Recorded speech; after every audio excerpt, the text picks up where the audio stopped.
This is a reading from The Way of Divine Love by Sister Josefa Menendez, Chapter 11, The Shadow of the Cross, Anniversary of the First Vows, 20th of June till the 16th of July, 1923. Tell me once more your joy in being my bride. Our Lord to Josefa on the 16th of July, 1923. The parting from our Lord was to last a long while, and the devil, who for a space had been restrained, was once more granted freedom. He was beginning to gauge how stupendous was the divine plan which was to shatter his kingdom of darkness. His hatred broke out in the vain hope of countering it, and God allowed this to deepen still more the nothingness of his instrument. On the 20th of June, Josefa avowed humbly that she had yielded to the repugnance for the extraordinary in her life, which sometimes seemed invincible. Her Lord no longer visited her.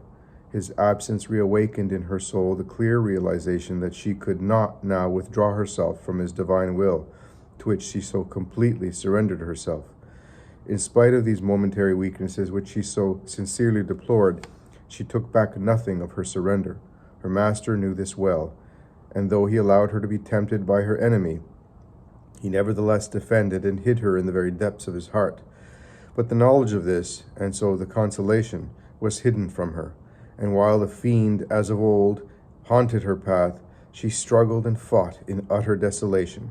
So the month of June, which had opened so luminously for her, faded away in the dark of a cheerless night. But with the first days of July, it seemed to her that on the distant horizon a dim light was beginning to glimmer, for the 16th of July was the anniversary of her first vows. She concentrated, therefore, all her efforts on preparing this renewal of the total donation she had made of herself, and brought to it all the trust, courage, and generosity she could muster. How it must have touched and glorified the heart of her master, who knew that no tribulation or distress could diminish her oblation. On the 13th of July, after a night of terrible ordeal, she suddenly found herself in the presence of her Lord, and hardly dared to believe the evidence of her senses. "Fear not. Come, Josefa." And as she hesitated, "If you dare not come to me, then I will go to you. You cannot possibly measure my love for you, and however great is the number of your frailties, far greater are the mercies of my heart." Did she not know it? All doubt and diffidence vanished. "Oh, how loving and kind he is," she wrote. "I begged him to forgive me, to save sinners, and not to allow me to hinder his great work." This is ever her first preoccupation, even in the midst of temptation and suffering. You are more than forgiven, Josefa, and none of the graces I have prepared for sinners will be lost. They will not remain hidden, and I shall pour them out over the world. Do not, however, refuse me anything. Leave me free to train you and use all necessary means, even the most drastic, to destroy you. Do and say all I tell you, and never fear. I loved you before this trial, and I still love you. My love never changes. Such words imparted a divine fortitude to Josefa. Let the devil assault her again. His rage would always break on the rock of her faith in love. He suggested, too, that he would somehow prevent the coming of the bishop of the diocese and stop, as he said, that important advance in our Lord's work. But this did not shake her trust. On Saturday, the 15th of July, eve of Josefa's renovation, Our Lady herself came during Mass to preside at her vigil of recollection. It was nearly a month since last she had seen that Blessed Mother, and her joy can be imagined. Her first impulse, as always, was to tell her how weak she felt. She would like to promise so much, for her desire to be faithful to the work of Jesus was utterly sincere and deep. But what could be expected of her, especially when he asked her to transmit messages and declare his wishes? "Do not be afraid, my child," Our Lady said in tender pity. "He will never ask anything of you without giving you grace. Then try to overcome your repugnance by remembering that all his commissions are given you because of his goodness and love for souls." I told her then of the horror that the sights and sounds of hell inspire in me. Then gently, with a mother's love, Our Blessed Lady explained the meaning of these mysterious happenings and the part they played in her Son's work of love. "You must not be afraid," she told me, "for every time Jesus allows you to endure those torments, he means you to draw from them a threefold fruit. First, great love and deep gratitude to the Divine Majesty who, in spite of your faults, prevents you from falling eternally into hell. Secondly, boundless generosity and ardent zeal for the salvation of souls, with the desire of saving many for him by your sacrifices, and even your tiniest acts, for you know how much these please him. Thirdly, the sight of such innumerable crowds of souls, lost forever, of souls, of which not one can so much as make an act of love, ought to make you, who can love, send up unceasingly to him echoes of love's clamor, to drown the blasphemous vociferations of that impious abode. Therefore, great generosity for the salvation of souls, daughter, and much love. Let my son use you as he wills. Let him finish his work. She blessed me. I kissed her hand, and she disappeared. It was certainly in a spirit of generosity and love that Josefa spent her day of retreat. I took my resolutions, she wrote, and God helping, I will be faithful to them unto death. Henceforth, this anticipation of death was clear. She mentioned it explicitly in the little notebook in which at every stage of her life she wrote her resolutions and desires. On the 15th of July, 1923, eve of the first anniversary of my vows, I am the miserable creature that it has pleased Jesus to use for his work of love. It matters not at all how much it costs me. I owe him entire submission. If he tells me to write, I will write. If to speak, I will speak. And so with all the rest. O my Jesus, what sorrow have I responded so badly to thy love? But I mean to do better, and with thy grace, I will try to live the few months that remain to me without allowing myself to be troubled or refuse thee anything whatsoever. I will say anything thou willest at once, even if it is to his lordship the bishop, and I will do everything thou askest of me. That is my first resolution. The second is to obey my mother in everything, especially when it is to write, which always costs me so much. The third is to make immediate avowal of my temptations. Footnote. What Josefa calls temptations are always her constant repugnances to the path of which our Lord is leading her, and the devil's threats, for these often begin by quite small things, and when I keep them to myself, they end by worrying me. The fourth is to make many acts of humility and loving service, because I know this is pleasing to thee. Thou wilt see, O my Jesus, how hard I am going to try to be faithful till death.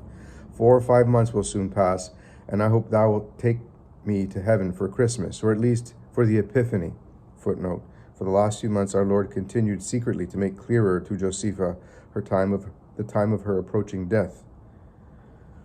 I am glad to die, for this world is a very sad one, and I am afraid of my weakness. In heaven I will still save souls for thee, and help them. That is why I ask today with all my heart that during these few months I may repair for all the failings of my life.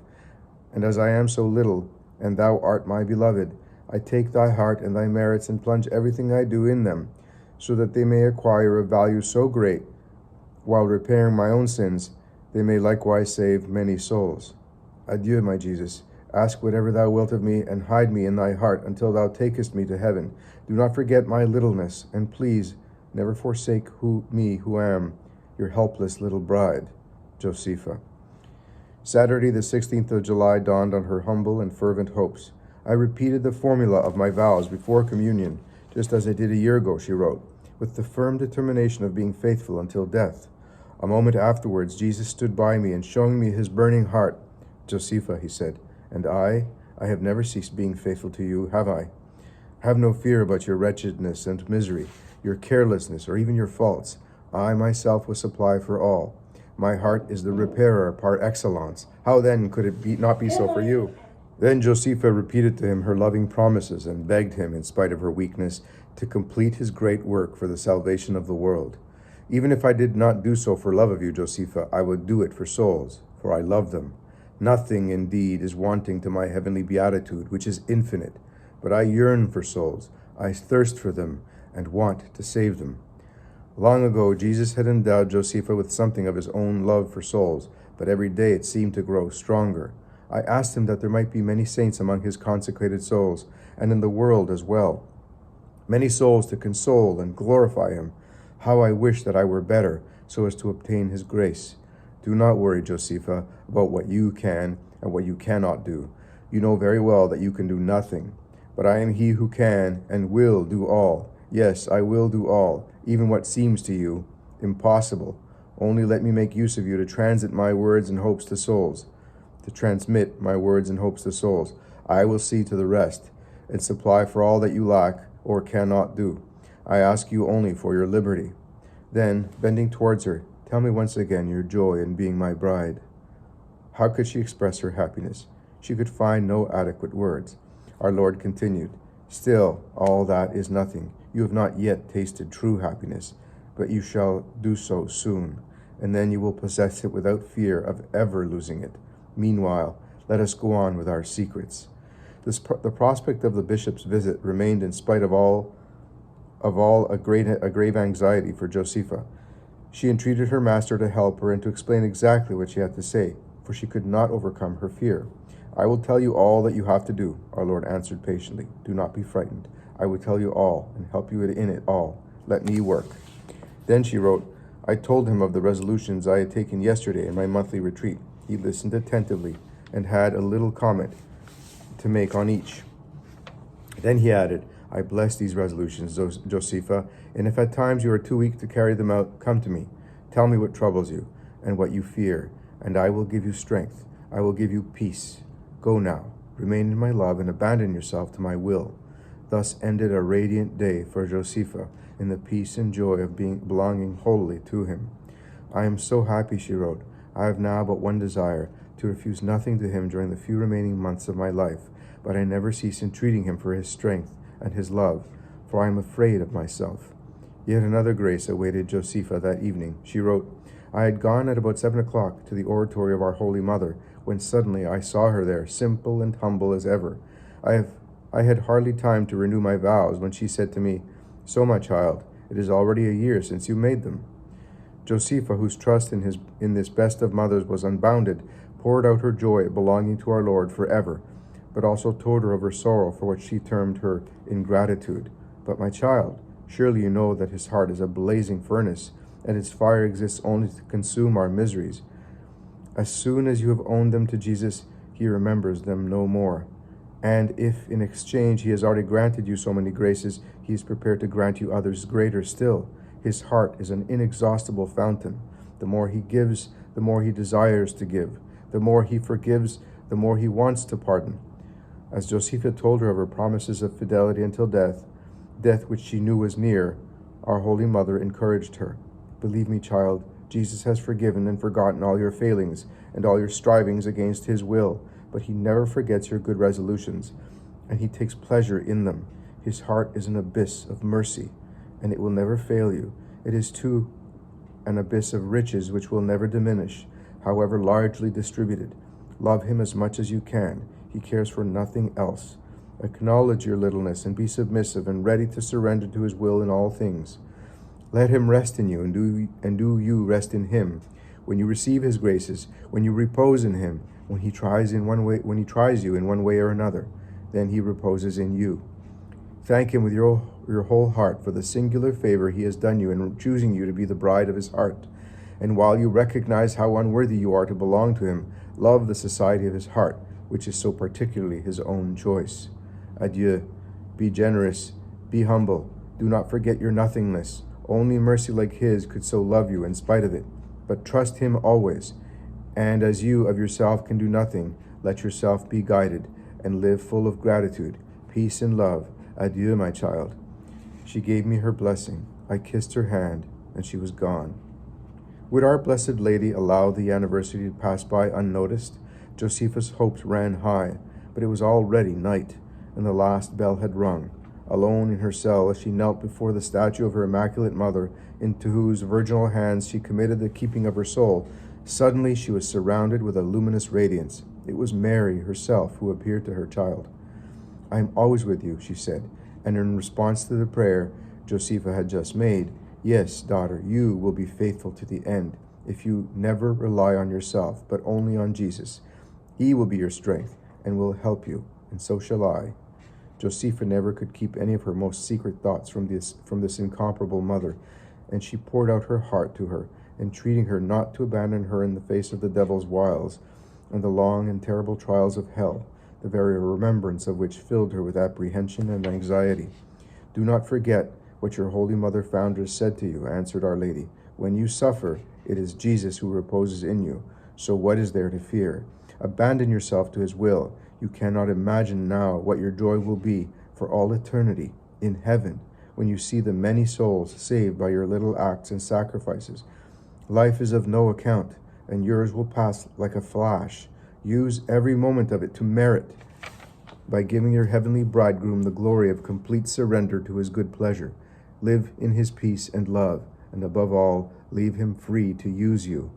She stretched out her hand to bless me and vanished.